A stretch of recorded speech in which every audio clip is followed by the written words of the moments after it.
destroyer and sunk. The commander, who sustained permanent back injury, helped the survivors swim miles to shore, only to find they were far behind enemy lines. After a daring rescue, he was awarded the Medal of Heroism. Though his brother died in the war, this commander went on to become a congressman, senator, and America's 35th president. His name was John F. Kennedy, who stated in his inaugural address, "The rights of man come not from the generosity of the state, but from the hand of God." This has been an American Minute with Bill Federer. For a free transcript, call American Minute at 1-888-USA-WORD.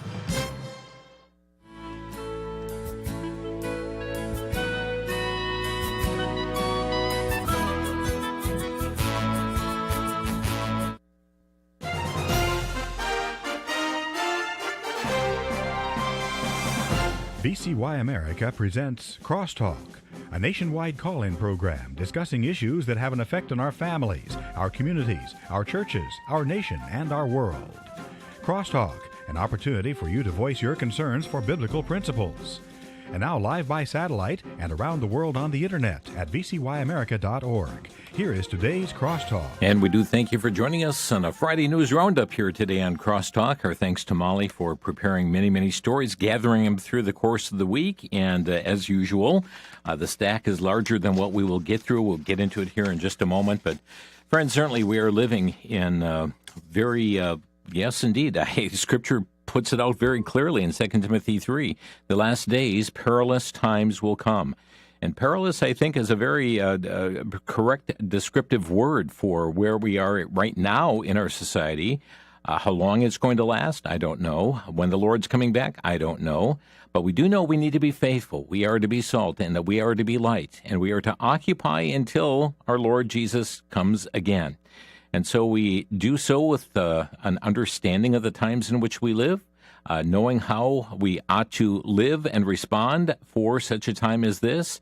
And friends, it's no accident that you are right where you are. God has placed you there for such a time as this. So let's be found faithful before Him. Looking into the news here for this week, we're going to begin with Israel national news because it was on the evening of July 30th that IDF fighter jets attacked the Herrick neighborhood of Dahai in Beirut, eliminating Fuad Shaker. That's Hezbollah's strategic array commander. The strike carried out as a response to the attack on the Majil Shams on July 27th. That killed 12 Israeli children and injured 50 more. We talked about this on Monday with Chris Katolka. Then on the morning of July 31, Hezbollah officially verified that Shaker was in the building that was attacked in Beirut. His death was confirmed. That he is the leader of Hezbollah's, was the leader of Hezbollah's strategic array, responsible for overseeing the development and deployment of a wide spectrum of cutting-edge weaponry. This included precision missiles and cruise missiles, anti-ship missiles, long-range rockets, and unmanned aerial vehicles. Furthermore, he fulfilled the role of Nasrallah's military consultant.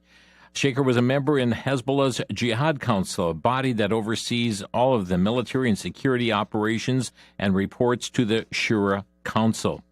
They also report that he had a significant role in organizing and carrying out the terrorist attack against the Marines in Beirut back in 1983. That resulted in the death of some 241 U.S. personnel. That was under the administration of President Ronald Reagan.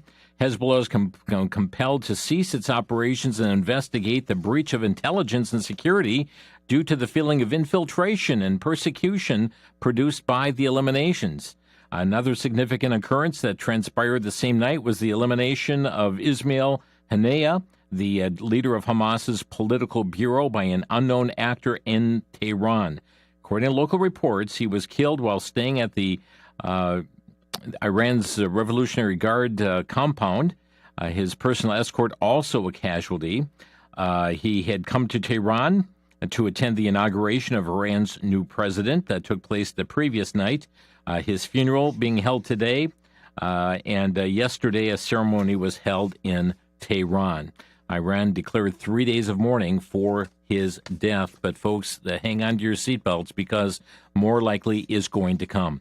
By the way, Israel National News also reported Defense Minister Gallant confirmed the death of Mohammed Deif.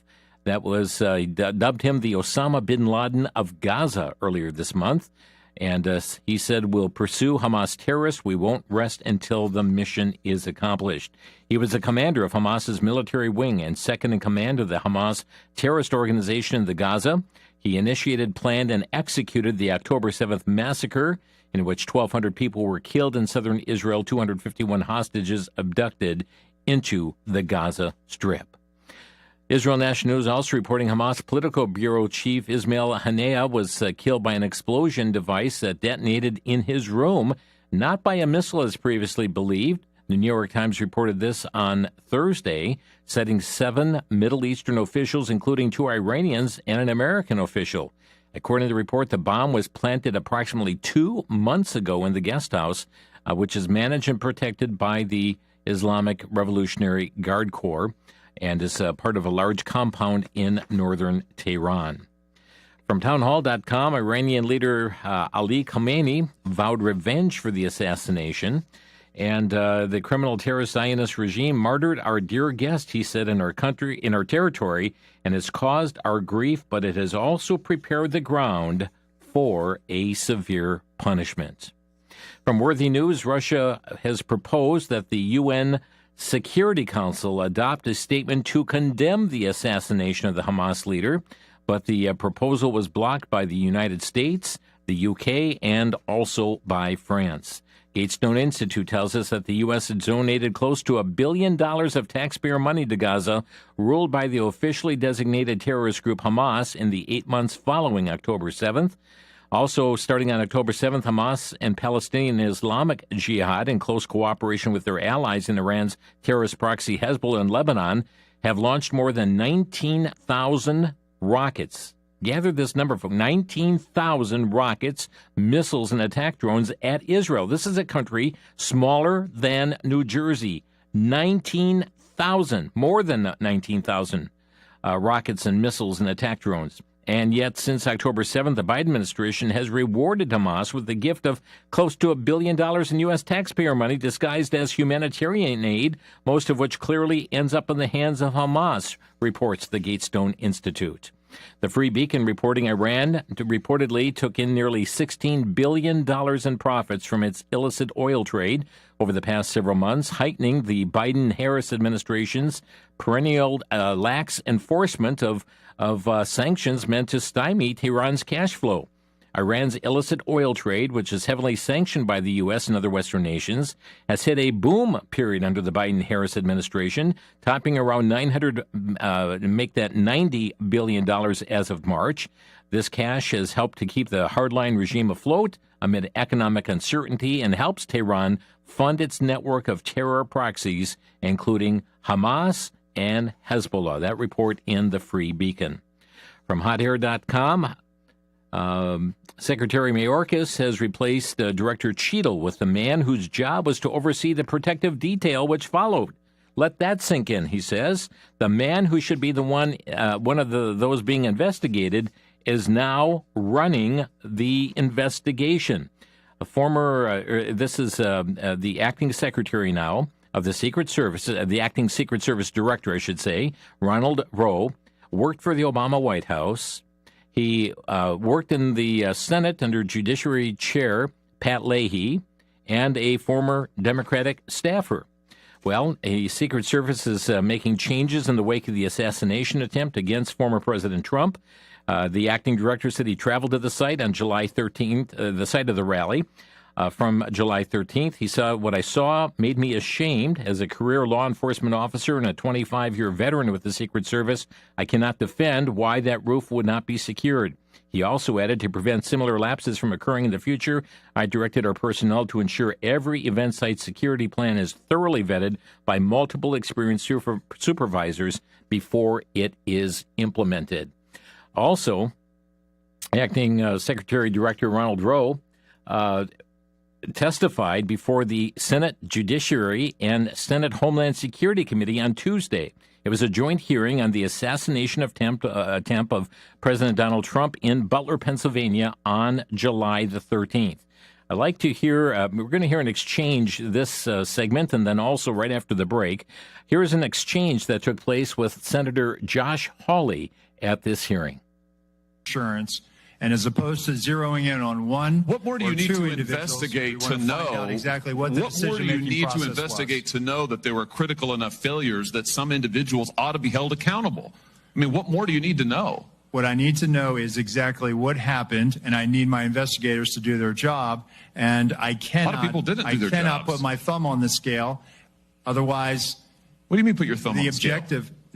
You're asking me, Senator, to completely make a rush to judgment about somebody failing. I acknowledge this was a failure of the Is it Secret not Service. prima facie that somebody has failed? A former president was shot. Sir, this could have been our Texas school book depository. I have lost sleep over that for the last 17 days, Then just like fire you have. somebody to and I will hold tell them you, accountable. Senator, I will tell you, Senator, that I will not rush to judgment, that people will be held accountable, and I will do so with integrity and not rush to judgment and put people unfairly persecuted. Unfairly persecuted? Unfairly, We've got people sir. who are We dead. have to be able to have a proper investigation into this, Senator. You said earlier that you've got to make sure that your protocols are followed, and unless there's a protocol violation, people wouldn't be disciplined. I would just say to you, I don't really care that much about your protocols. I think if your protocols don't provide for the fact that when a former president is shot, when an American is killed, when other rally goers, innocent people who just showed up on the day, when they are shot at and critically wounded, if that isn't a protocol violation prima facie, you should revise your protocols. Senator, I think this is where you and I agree. This was a failure, and we will get to the bottom of it. Well, I hope you're going to do something about it. Let me ask you something else. The Real Clear Politics reports this morning that you were directly involved in denying additional security resources and personnel, including counter snipers, not just to this event, but over the last 2 years, that President Trump's team repeatedly asked for these additional resources, and you personally were involved in denying them. Is that true? Senator, as I stated earlier, that is not true. So you never denied any resources to former President Trump's team? No, not me. No, sir. And you weren't involved in any of that? You were never involved in the decision making? No, sir, I was not. Let me ask you just one or two other things here quickly. Well, whistleblowers tell me that, in fact, law enforcement were stationed to be on that roof and that law enforcement abandoned their post because it was too hot. Is that accurate? Senator, I have heard that as well. They posted up inside. And I think moving forward, as I said earlier, we're going to ensure that state and local counter snipers are on roofs. But do you know if someone was supposed to be on the roof? Do you know if someone was in fact? That's what the whistleblowers tells me. That may or may not be accurate. Do you know that to be the fact? Was somebody posted to the roof, local law enforcement or whomever? I do not know that to be a fact. Well, can I ask you why you don't know that? Again, Senator, we are looking at this, and they should have been on that roof. And the fact that they were in the building is something that I'm still trying to understand. I just want to express my frustration, Director, that 17 days or whatever it's been, that whistleblowers are telling us more than you are, and you don't know, you haven't ascertained if there was supposed to be law enforcement on the roof. That seems like a pretty basic fact. I'm also told that local law enforcement suppliers offered the Secret Service drones, and you declined them. Is that true? So, Senator, one, I've been very transparent and forthcoming. Your agency has not been transparent and forthcoming, so please, let's not go there. I have been forthcoming, sir. That remains to be seen. You've been on the job a few days. So far, you've fired nobody. Now, the drones. Thank you, Were sir. you offered drones? Senator So Hawley. there was an offer to fly a drone on that day. And why did you deny it?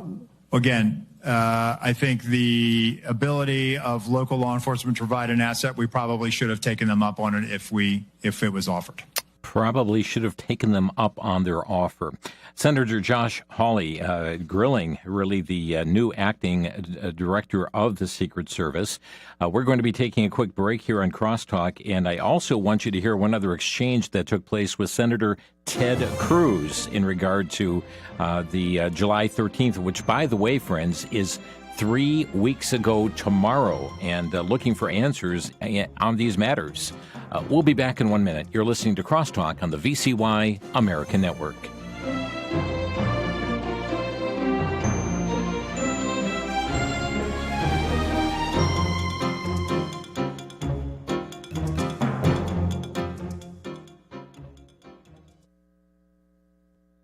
Back to Genesis with Dr. John Morris, president, author, and creation seminar speaker with the Institute for Creation Research. Dr. Morris, was the Ark big enough to carry all the animals that needed to be on board? Most assuredly it was, Chris. The Ark was even bigger than it needed to be. Carefully estimating how many different kinds of animals there were before the flood and the average size, we see that the Ark was more than sufficient for the task. In fact, it probably could have carried many more animals. I suspect that it also could have carried many more humans, too. But they had all rejected God's offer to repent and get on board. They died in the flood, but there was room on board. Chris, we don't know all the details about the flood, but those that we do know fit very nicely into the back to Genesis truth of creation and the flood. If you'd like to go back to Genesis, you can find us on the web at www.icr.org. For the Institute for Creation Research, I'm Chris O'Brien. Thanks for tuning in.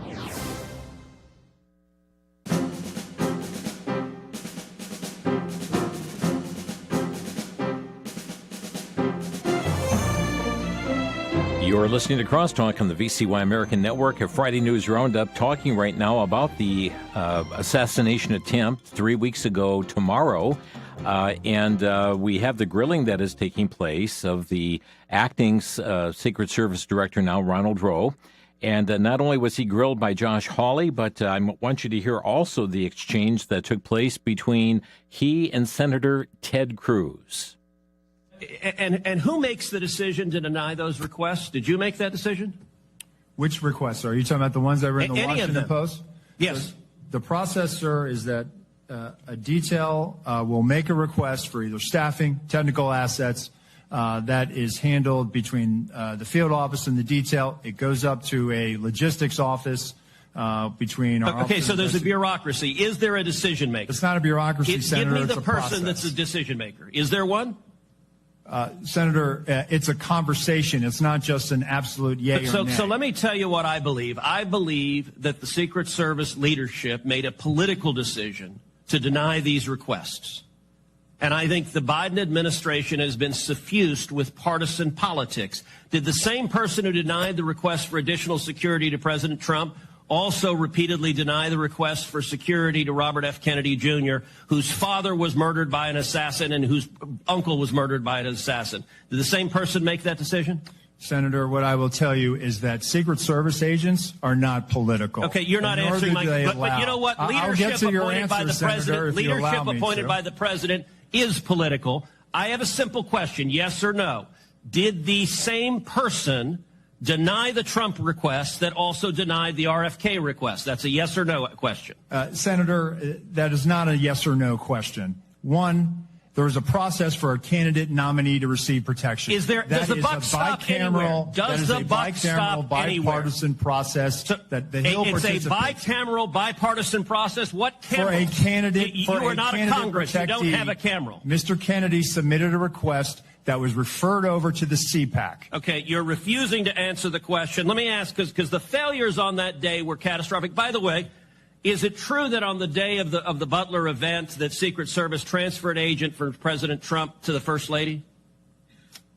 No, sir, that's not true. That's been widely reported. It's not true. There was one airport agent that actually went on the manpower request for the Trump detail. They handled the arrival at the airport. What was the relative size of the Trump detail compared to the detail that is assigned to the President or the First Lady? Senator, the former president travels with a full shift, just like the president. So the exact same size? Is that your testimony, that President Trump had the same size detail that President Biden has? On the day of in Butler, the agents surrounding him, it is the same number of agents surrounding the president today. There is a difference between a sitting president who also not only... Hold on, you're using president in a way that is not clear. Is it your testimony that in Butler, Pennsylvania, Donald Trump had the same number of agents protecting him that Joe Biden has at a comparable event? I'm telling you the shift, the close protection shift surrounding. That's yes what you asked me, Senator, and I'm trying to answer it. You are not answering it. Is it the same number of agents or not?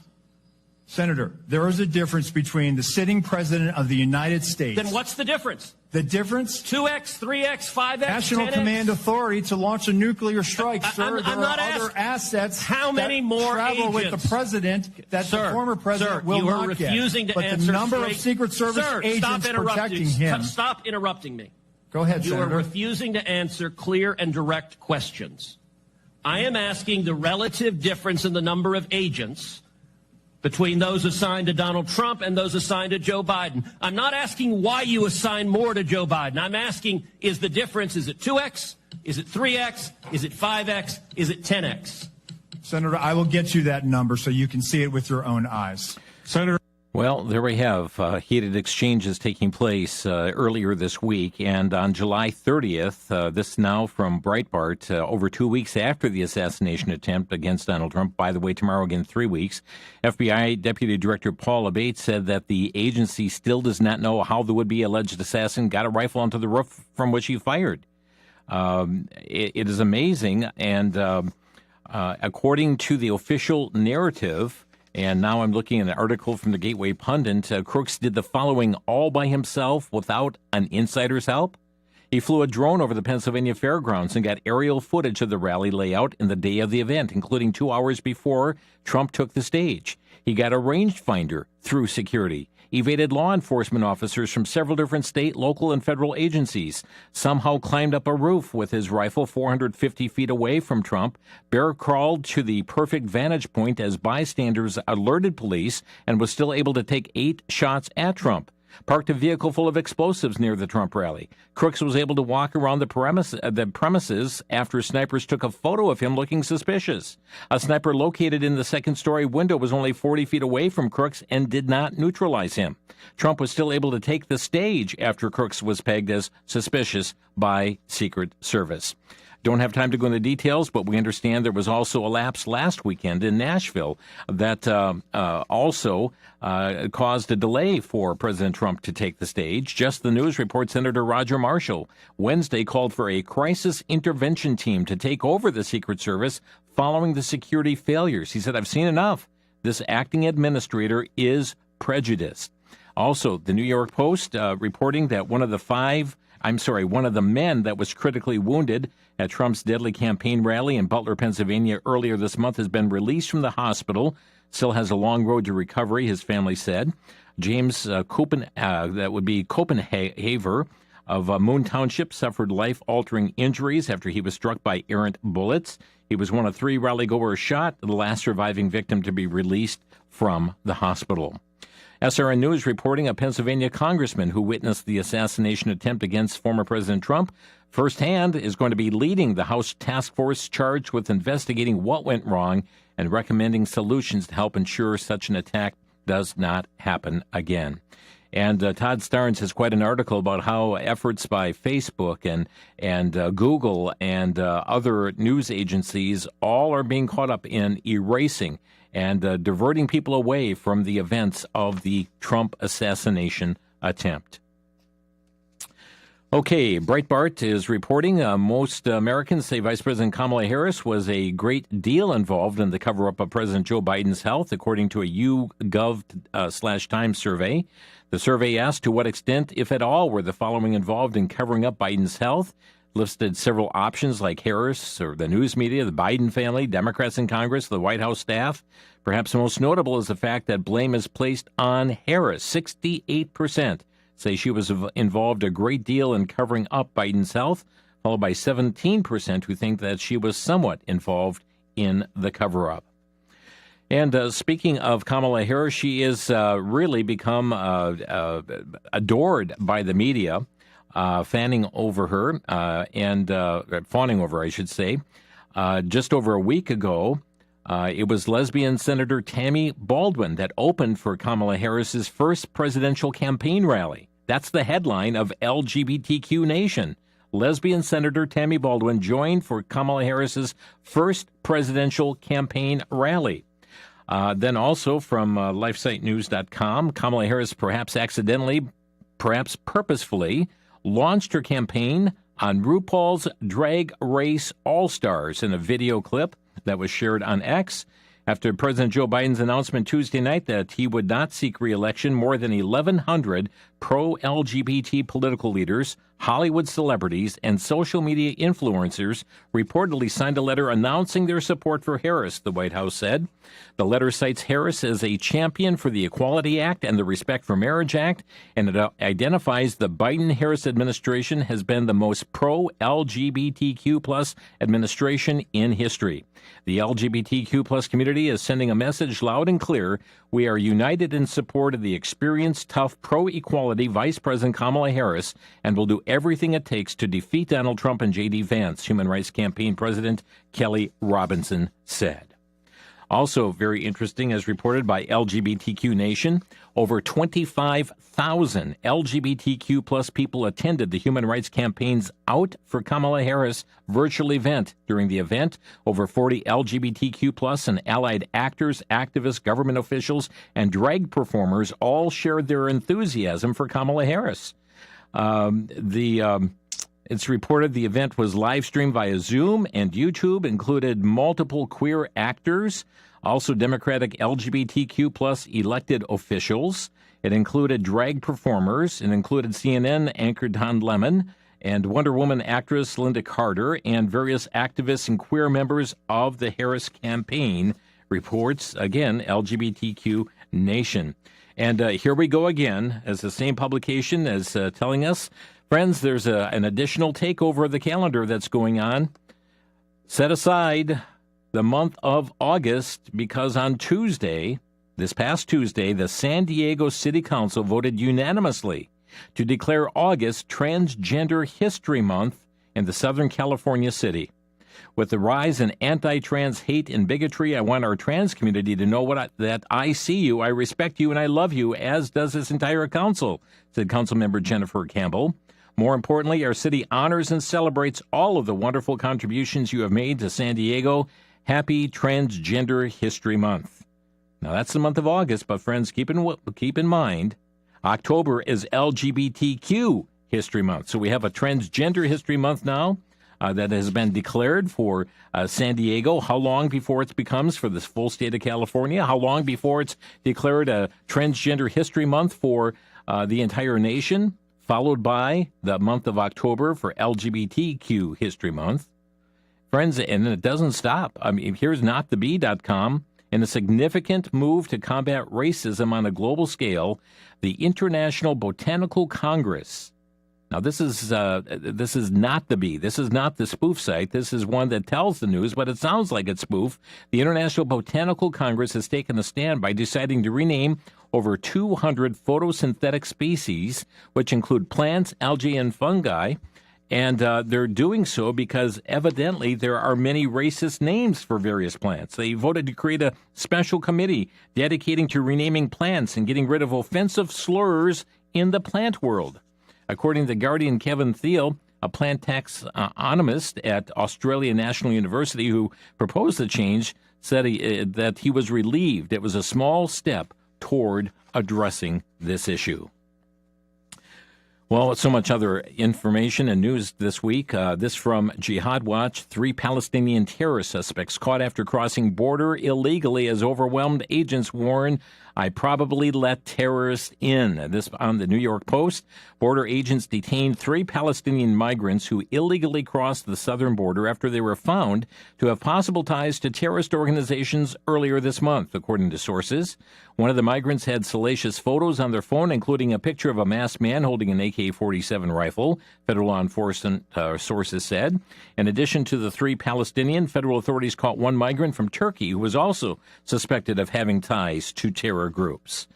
The Center Square reports 1 year after Texas installed marine barriers in the Rio Grande River near Eagle Pass, the U.S. Court of Appeals for the Fifth Circuit has ruled that Texas has the legal right to do so.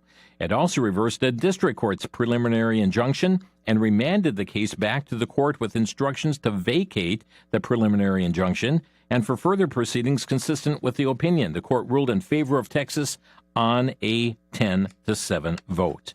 We've got some more stories on issues pertaining to the border and other topics as well. We will be back in just 1 minute here on Crosstalk on the VCY America Network.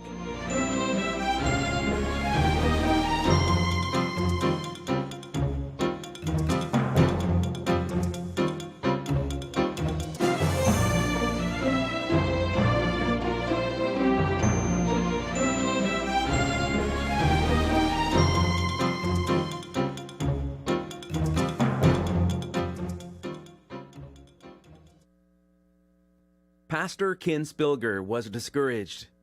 His church was not growing like he desired, and he wanted God to do something. He was invited to fly to a pastor's conference. On the way back, the plane hit trees just short of the runway. It crashed and erupted into a fireball. The pilot and 2 other pastors were killed instantly. Ken Spilger was the sole survivor of the crash and was pulled from the burning wreckage of the plane. He spent months at a hospital's burn unit. Ken's story is documented in Pulled from the Burning, a powerful documentary that shows how God changed his life, his family, and his church. Pulled from the Burning is available for a donation of $15. The set includes a Blu-ray disc, a DVD, and a digital download.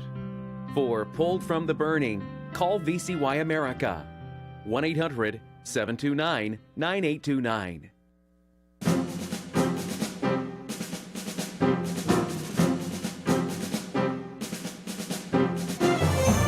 It's a News Roundup week and a News Roundup day here today on Crosstalk. Thank you for joining us. Many different stories and matters taking place this week. Here we have from townhall.com, an illegal alien in Virginia accused of running over a woman and killing her in Virginia after he stole her vehicle in a carjacking. According to Fox 5 DC, the Loudoun County Sheriff's Office, this 21-year-old Jose Aguilar Martinez charged in the killing of Melody Waldecker on Sunday. The suspect fled the scene, located and arrested 45 minutes later. From El Salvador, living in the U.S. illegally, the Office of Enforcement and Removal Operations for Washington, D.C. confirmed this to Fox 5. Also, reporting in the Daily Wire this week, a Texas police officer shot multiple times this past Sunday during a shootout with a 25-year-old Venezuelan national who entered the U.S. illegally. Has been released by Border Patrol, Fox News reported.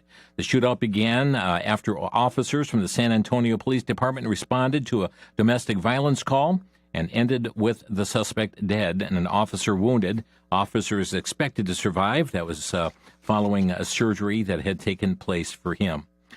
Also, let's see. Here we have from Breitbart, President Joe Biden, Vice President Kamala Harris's Department of Education is issuing a proposed rule to open taxpayer-funded college preparatory programs to illegal aliens. The programs were initially intended for low-income young Americans. In July, the Department of Education ruled out its proposed rule to expand federal TRIO programs to illegal aliens, reports the story. The proposed rule seeks to get illegal aliens into the program, such as the Talent Search Program, the Educational Opportunity Centers Program, and the Upward Bound Program that were created and meant for low-income Americans from disadvantaged backgrounds. Representative Jim Banks said that and this is a congressman from Indiana, said the Biden-Harris administration's proposal would take college preparatory aid away from American citizens and give it to illegal aliens. And border issues is continuing front and center in the run-up for the nomination for president, or the vote, I should say, for the president here of the United States of America. And as such, J.D. Vance took to the platform to share his views on what would come under a Harris administration. Now, everybody knows that Kamala Harris owns every failure of the ultra-liberal policies of the last 4 years. As America's border czar, and she was the border czar, the media all said it, Kamala Harris is directly responsible for the worst border crisis in this nation's history.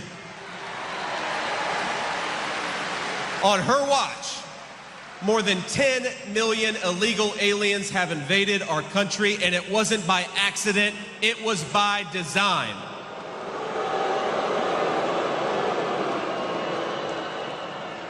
Creating this flood of illegal immigration is the purpose of the ultra-liberal immigration policies.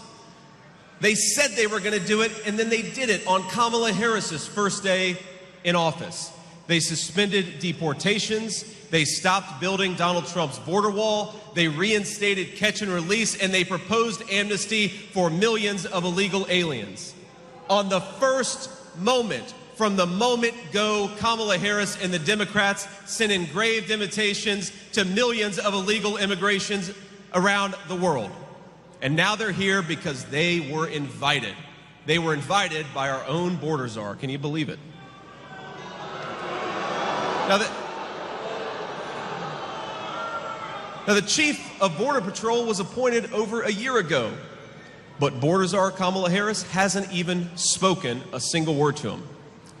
This administration handed 3 million work permits to illegal immigrants, destroying American jobs and crushing American wages. And if the border czar wins, she will not only give jobs to illegal aliens, she's talking about giving them free health care, free tuition, all paid for at your expense.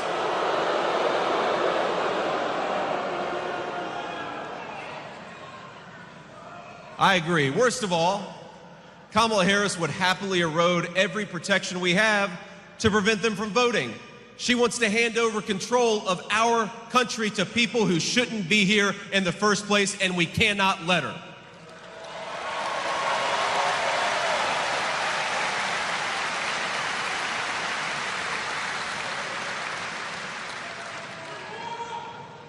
And I have a message, a very simple message to the millions of illegal aliens who are in this country and shouldn't be. If you are here, start packing your bags right now, because Donald J. Trump is coming back into office. J.D. Vance speaking to the issue of illegal immigration. And also from townhall.com, 2 illegal aliens who attacked New York Police Department cops released back onto the streets after prosecutors agreed to release them without bail. According to a report from the New York Post, Brian Joseph and Jose Gonzalez both arrested after an altercation with police officers on 8th Avenue. One of the illegals allegedly bit one officer. The other hurled a moped at another. During their court appearance this past Monday, Manhattan prosecutors released them.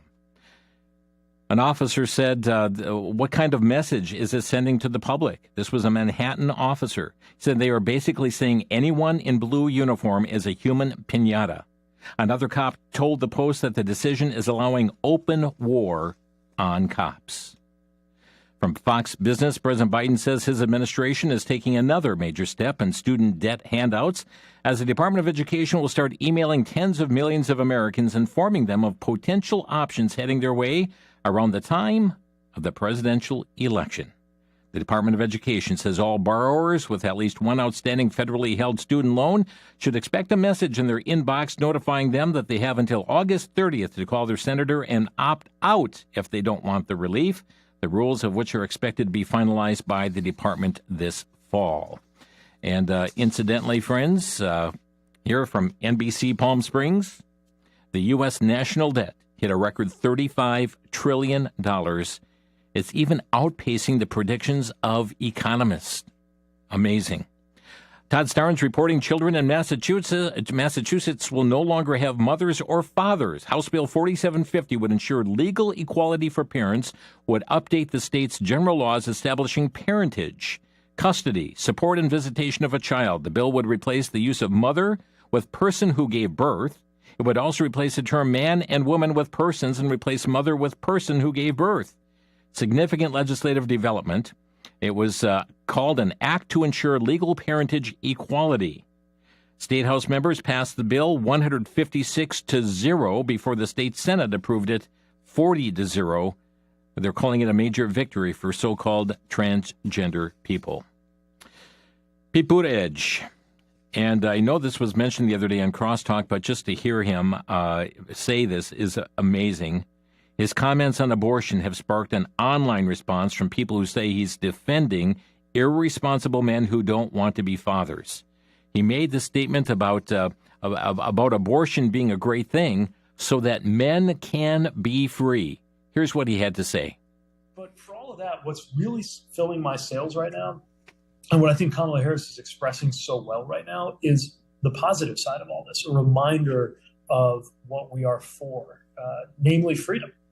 I'm so glad she has made freedom the theme of her campaign, because I think in so many ways that's what's at stake. And yes, women's freedom is Exhibit A after Donald Trump demolished the right to choose. But of course, men are also more free in a country where we have a president who stands up for things like access to abortion care. Men are more free when the leader of the free world and the leader of this country supports access to birth control. You know, Abby Johnson said this: children shouldn't have to die just so men can use a woman's body for pleasure with no consequence. This is a disgusting concept. I mean, Secretary Buttigieg is talking, about killing babies. Killing babies in the womb is a great thing so that men can be free. As we speak about abortion here, from Liberty Counsel, a press release came out about Florida's Amendment 4 that proposes to codify unrestricted abortion in the state's constitution is now slated to come with a financial impact statement on the November ballot. The ballot will contain a brief 150-word allotted warning about how it will likely cost the state a significant amount of taxpayer dollars. The warning states that the amendment may require the state to use taxpayer dollars to fund abortions, invalidate parental consent laws, and negatively affect the growth of the Florida budget over time. Here's what the amendment says. The financial impact statement gives voters 7 key warnings. It would require to pay for abortions with taxpayer dollars. The amendment may also increase abortions and decrease live births, decrease the population and thereby affecting school funding, eliminate parental consent laws, eliminate health and safety laws that require only licensed doctors to perform abortions, increase litigation that will cost taxpayer dollars to resolve legal uncertainties, significantly reduce the number of people being born, thus reducing the state growth and revenue over time. That impact statement, a fiscal impact statement to accompany the Florida ballot. From LifeNews.com, the Nebraska Supreme Court upheld the constitutionality of the Let Them Grow Act. That's a bill that protects babies starting at 12 weeks gestation and also protects minors from gender-altering procedures. And friends, we trust legislators are going to take it to the next step to continue to work to ban all abortions and not say it's okay to do it up to 12 weeks. WND.com, a Planned Parenthood facility in Durango, Colorado, closed temporarily but indefinitely after the abortion chain admitted it cannot find a nurse practitioner to commit abortions there. The Durango Herald reported that services ceasing September 6 due to an ongoing struggle to find a nurse practitioner to keep on staff. Let's pray they never find one. Friends, I'd like to open our phone lines today to give you opportunity to weigh in on these or other current event stories. There is so much that is taking place, not only in the Middle East, but certainly around the world and domestically here as well. The hearings continue in Washington, D.C. I see just within the last couple of hours, it appears that there was a press conference held by the Secret Service as well. There is a contesting of the Venezuela election by the U.S. government. Can you believe that? Protesting the election there? Yes, I know that likely a fraud is possible there, but the ones who are very much fighting, the election results here and criticizing those who take exception, certainly that is an issue as well. By the way, Washington Examiner reporting Ohio, our number, by the way, is 800-733-9829, 800-733-9829. Massive prisoner swap took place with Russia, freeing an American journalist and ex-Marine that was held in Putin's jails. And this was agreed to yesterday, a massive exchange of political prisoners with Russia. That story also going on this week. And also it appears that from Jihad Watch, one of the obsessions of the administration, like that of the Obama administration, was shutting down Gitmo and dismantling the last remains of the war on terror. Biden has sidelined 9/11 memorials and was freeing terrorists from Gitmo at a furious pace. And KSM, Khalid Sheikh Mohammed, and a few other terrorists who couldn't just be set off to Africa or Eastern Europe were standing in the way. And it appears that they have saved them from the death sentence now at this point and have negotiated that to take place. And here we have in 2023, thousands of 9/11 families signed a letter asking Biden not to cut a deal with Khalid Sheikh Mohammed, the al-Qaeda mastermind of the attacks, and many others. We'll be back in 1 minute. You're listening to Crosstalk on the VCY America Network. Our number, 800-733-9829. Taking your comments today on this week's news. Back in a minute. For the Worldview Report, I'm Brandon House. Our website is worldviewtube.com. Many across the globe were shocked at the opening ceremonies in Paris for the Olympics as they rolled out a blasphemous opening ceremony that included what seemed to be mocking the Last Supper. And not only that, they also had what appeared to be a pale horse riding right through the opening of the Olympics as well. Well, the Bible tells us that one sign that God has given over a people or country or the whole world is their celebration of the homosexual lifestyle, the LGBTQ lifestyle. There were drag queens and there were transgenders, transvestites mixed in with little children at the opening ceremony. And then a pale white horse that Revelation 6 says signifies something that will kill a fourth of the earth, pestilence, persecution, and more. What are the globalists predicting? Be discerning. I'm Brennan House.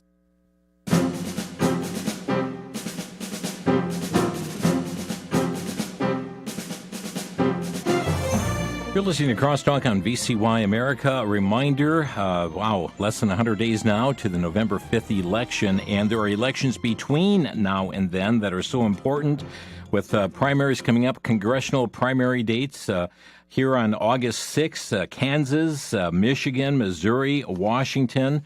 Certainly important dates on your calendar for this coming Tuesday, we trust. And Michigan, Missouri, and Washington all will be electing U.S. senators and, of course, congressional seats for your state as well. We do encourage you to be informed on the issues that are on your ballot in your state, to be informed and to cast a prayerful vote as you go to the polls. And early voting has begun in Wisconsin already as well for the upcoming primary on the 13th, and Minnesota coming up on the 13th, Connecticut, Vermont, also on that day, and then later on the 20th, Alaska, Florida, Wyoming taking place, and still others coming up in the month of September. Let's go to the phone lines here today on Crosstalk, and lines are all filled at the moment, but we're going to begin in Albuquerque with Ken. Ken, you're on the air. Yeah, hi, how are you? Fine, thank you. My comment is on abortion. I'm against abortion. I do love Jesus Christ. I'm a Christian. But one thing I'm failing to hear from a lot of Christian talk shows and radio and things, and even on the air, is that abortion being wrong in God's eyes and those who believe in that view for Christ, we're not really addressing the problem, which is not just abortion, but sex outside of marriage and using abortion as birth control. That's one statement and one question I was just kind of curious how you felt on. And the other one is... let me just quickly answer that, Ken, and that is fornication. Sure, fornication is wrong. Fornication is sin. So, yes, sex outside of marriage is sinful. And but it is also that happening within the bonds of marriage as well, in which abortion is taking place. That is also sinful. God hates the hands that shed innocent blood. Life is made in the image of God. Yes, I totally agree. And there's so many different facets. And yes, you're right. We have one or two comments, but I'm just wondering why we're not focusing on that. We're focusing on abortion, and the other side doesn't believe it because they don't see it. Of course, their eyes are veiled and they can't see it. So I understand that. So their stance is, well, abortion isn't really wrong in their eyes, but their stance also is like it's for the life of the mother, incest and rape, and I don't know how many cases there are like that. I know that's an excuse at some point, but it's also their valid point that they see. What is your view on that? I don't know what the... Well, I don't thank you for the call here, and I understand it's less than 3% taking place there. But again, when do we kill the victim? When do we kill the victim? The child is the innocent party in all this, and should not have that life taken as a result. And certainly, as we've interviewed physicians, many physician statements have come forth that abortion is not necessary. The physicians have the duty to save both, and they work to save both lives. And certainly, if a mother is involved in needing a critical surgery, surgeons need to go ahead and commit that critical surgery on the mother to preserve her life.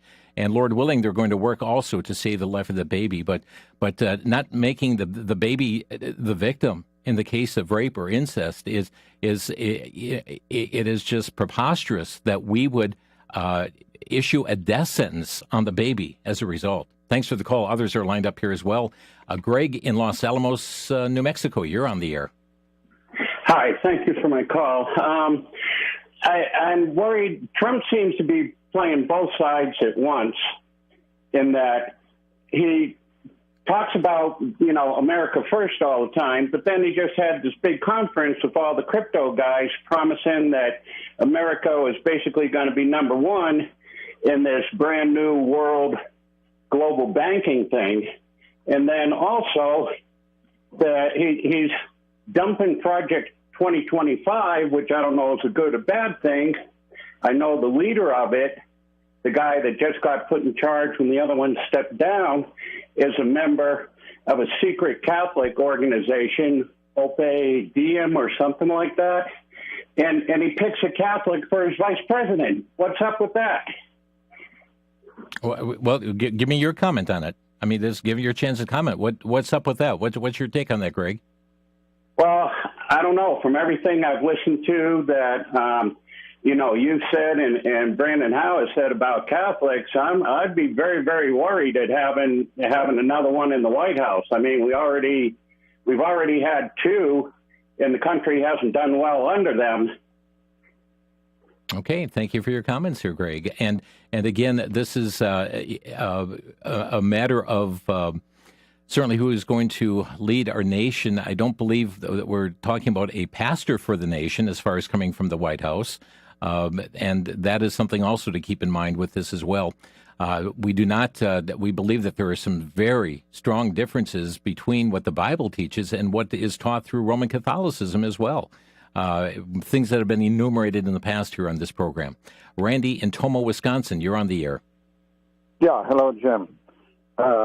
There's two questions that I found out today. I got something in the mail for, Tuesday on August 13th in Wisconsin here, and that are going to be concerning our state constitution. And the two questions are delegation of the appropriation of power. Mm-hmm. Section 35 of Article 4. Tell you what, we're not going to have time to have you read through it because those are lengthy questions, but I would like to. Okay. Wisconsin Family Council has just put out a piece on that, and you can reach out to Wisconsin Family Council on the two referendum questions in the state of Wisconsin. Basically, it's right now the governor has an open checkbook. You get all this like COVID money. And at his discretion without the state legislature. And as a result, Planned Parenthood has reaped the benefit of that. And this would put the brakes on that from happening. But you can reach out to Wisconsin Family Council at 1-888-378-7395. And they can further address those questions here for you. Well, friends, I'm looking at the clock and our closing music already underway, and we're sorry to other callers that are on hold here at the present time. We've just simply run out of time. Certainly, these are troubling times in which we live, but friends, the darker the night, the brighter the light shines. And certainly, let's let our light shine for our Lord and Savior, Jesus Christ. By the way, the Lord's Day is coming. I trust you'll be in a Bible-believing, Bible-teaching church this Sunday. Thanks for listening.